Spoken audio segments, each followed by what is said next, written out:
নমস্কার বন্ধুরা, রূপা কিচেনের বেঙ্গলি ফুডে সবাইকে জানাই অনেক অনেক স্বাগত। শীতের এই সন্ধ্যায় আজ বানিয়ে দেখাবো ললিন গুড়ের রসালো পুলি। এই রসালো পুলি বানাতে না লাগছে চালের গুঁড়ো, না লাগছে সুজি, আর না লাগছে আটা। শুধুমাত্র এক বাটি ময়দা দিয়ে পরিবারের সকলের জন্য পুলি পিঠে বানিয়ে নিতে পারবেন। ভিডিওটির প্রথম থেকে শেষ পর্যন্ত সঙ্গে থাকবেন। আশা করছি আজকের এই রসালো পুলি পিঠের রেসিপিটা আপনাদের কাছে ভীষণ ভালো লাগবে।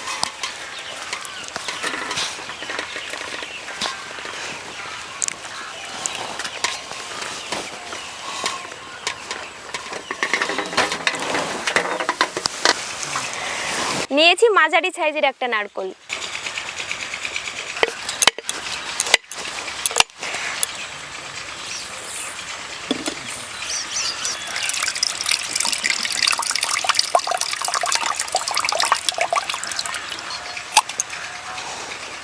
নারকেলটার ভিতরে খুব সুন্দর।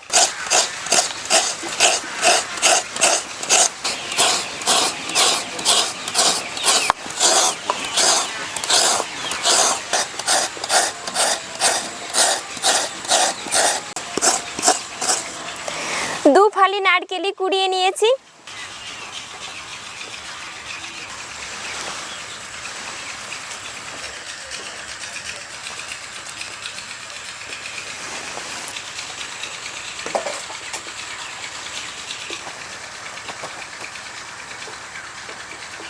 এবার ললিন গুড় ছোট ছোট করে কেটে নেব, এতে করে গুলতে সুবিধা হবে।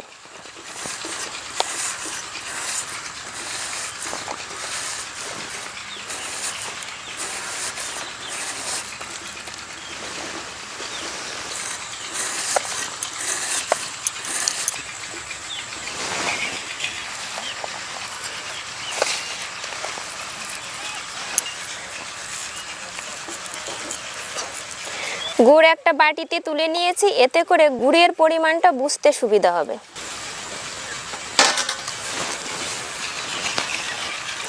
নিয়েছি একটা বড় পাত্র, ময়দা ঢেলে দেব।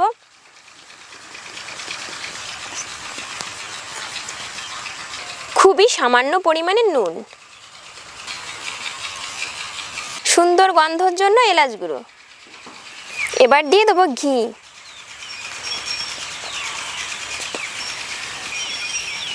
এবার সব কিছু ভালো করে মেখে নেব। আমি এখানে ময়ামে ঘি ব্যবহার করেছি, আপনারা চাইলে সাদা তেল দিয়েও ময়ামটা দিয়ে নিতে পারেন। ময়ামটা ঠিক আমি এভাবে করে নিয়েছি, মুঠো করলে মুঠো, এভাবে ভেঙে দিলে পরে ঝুরঝুরে। এবার আমি দুধ দিয়ে ডোটাকে মেখে নেব। দুধটা আমি অল্প অল্প করে দেবো, একবারে দেব না। এভাবে অল্প অল্প করে দুধ দিলে দুধের পরিমাণটা বুঝতে সুবিধা হবে।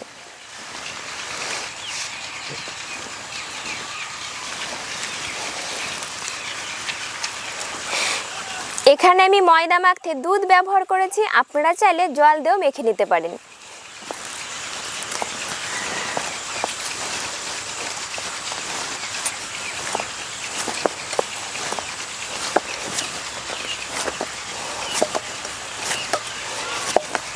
ডোটাকে একটু শক্ত করে মেখেছি, এর থেকে নরম হলেও হবে না, এর থেকে শক্ত হলেও হবে না।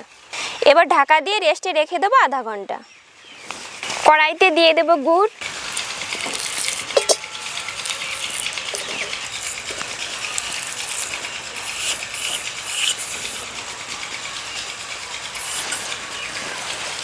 গুড়ের এই বাটি মেপেই দিয়ে দেবো 2 বাটি জল।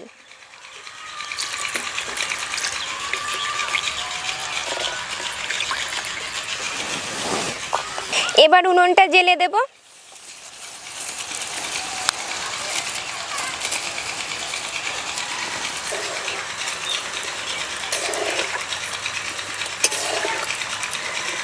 ললিন গুড়ের শিরা বানাতে খুব একটা জাল দিতে হবে না, পাতলা একটা শিরা বানাবো। গুড়টা গুলে উতল এসে গেলেই হয়ে যাবে। 4টে এলাচ ফাটিয়ে দিয়ে দেব। অনেক বন্ধুরাই আছে ললিন গুড়ে এলাচের গন্ধটা পছন্দ করেন না, তারা চাইলে এলাচটা স্কিপ করতে পারেন। শিরাটা কিন্তু আমার রেডি হয়ে গেছে, এবার নামিয়ে নেব। একটা চিপচিপে শিরা বানিয়েছি, খুব বেশি গাঢ় না, খুব বেশি হালকা না। এবার নামিয়ে নেব।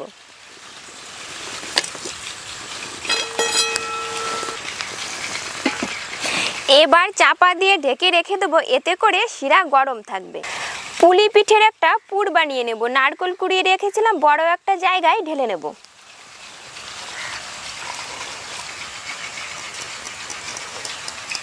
এবার দিয়ে দেবো মিল্ক পাউডার। এই পুরটা বানাতে খুব একটা সময় লাগে না, এবার শুধু হাতে মেখে নিলেই পুর রেডি।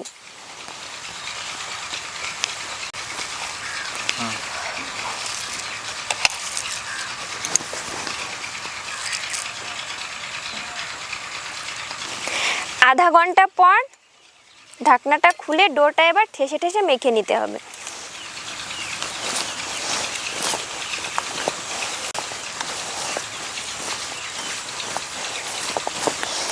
ডোটাকে এবার ঠেসে ঠেসে সময় নিয়ে মাখতে হবে, এতে করে পিঠেগুলো সফট হবে।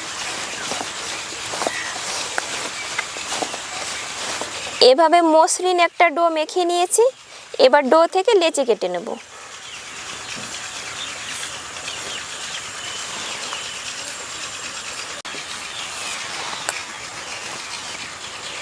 এটা বেলতে তেলের প্রয়োজন হবে না। এবার বেলে নেব।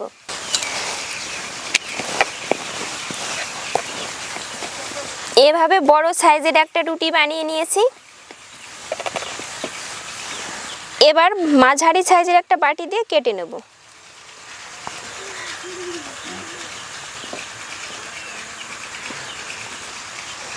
এই পাশে আরও একটা কেটে নেব। এইভাবে একটু ঘুরিয়ে নেব, তাহলে সুন্দরভাবে কেটে যাবে।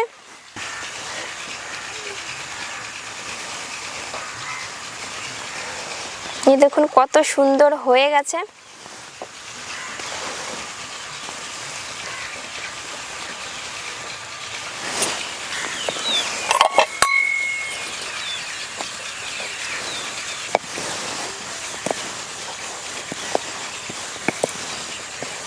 আপনাদের আরও একটা বানিয়ে দেখাচ্ছি, এটা বানাতে খুব একটা সময় লাগে না। বাটি বসিয়ে এভাবে হালকা হাতে একটু ঘুরিয়ে দিলে ব্যাস। পাশে আরও একটা বানিয়ে নেব। এবার শুধু তুলে দিতে হবে। এই দেখুন কত সুন্দর হয়েছে। এবার কিন্তু পুলির আকারে শেপ দিয়ে নেব।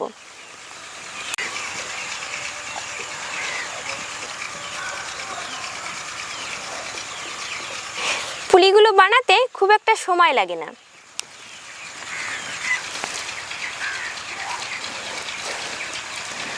পুলি রুটিগুলো একটু মোটা মোটা করে বেলেছি, খুব বেশি মোটাও না, আবার খুব বেশি পাতলাও না। যে পুরটা বানিয়ে রেখেছিলাম দিয়ে দেব। 1 চামচ করে দিলেই হয়ে যাবে। এবার দুটো মুখ এক জায়গায় নিয়ে ভালো করে চেপে দিতে হবে। এই কাজটা খুব ধৈর্য সহকারে করতে হবে, না হলে তেলে দিলে খুলে যেতে পারে। এবার একটু হাতের সাহায্যে একটু ডিজাইন করে নেব।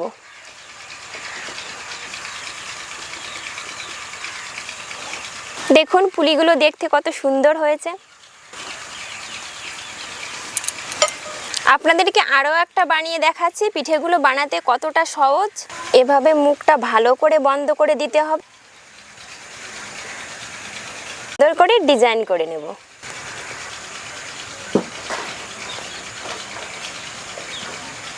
দেখুন কত সুন্দর হয়েছে। দেখুন পুলিগুলো দেখতে কতটা সুন্দর হয়েছে। উনুন জেলে কড়াই বসিয়ে দিয়েছি, তেলও ঢেলে দিয়েছি। তেল বেশ গরম হয়ে গেছে। এবার একে একে পুলি পিঠেগুলো তেলে ছেড়ে দেব।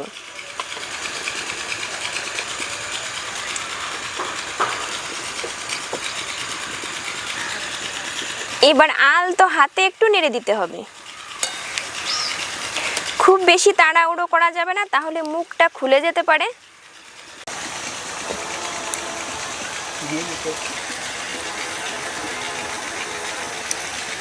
পুলিগুলো কিন্তু লাল লাল করে ভেজে নিয়েছি। এবার তুলে নেব।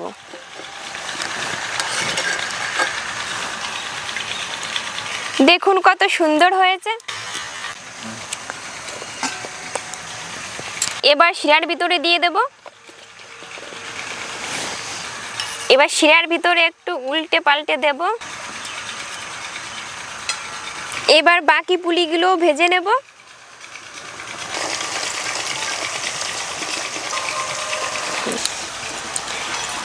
এবার শিরা থেকে পুলিগুলো ছেঁকে তুলে নিতে হবে।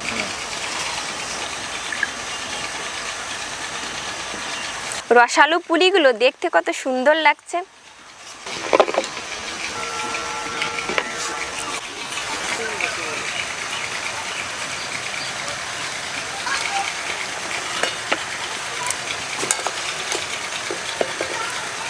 বাকি পুলিগুলো ভেজে নিয়েছি, এবার তুলে নেব। বাকি পুলিগুলো শিরা থেকে ছেঁকে তুলে নেব।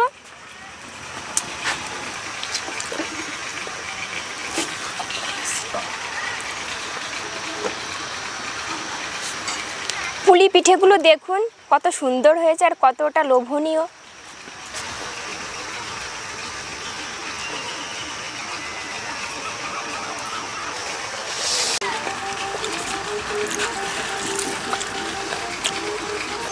শীতের সন্ধ্যায় রসালো পুলি খেতে সবাই বসে পড়েছি। এই ললিন গুড়ের রসালো পুলি আমি আগেও বাড়িতে ট্রাই করেছি, খেতে তো হয় অসাধারণ। এই শীতে অবশ্যই একদিন ট্রাই করবেন, আশা করছি আপনাদের কাছে ভীষণ ভালো লাগবে। ভিডিওটা তবে এখানেই শেষ করছি, আবার দেখা হবে নতুন ভিডিও নতুন রেসিপি নিয়ে।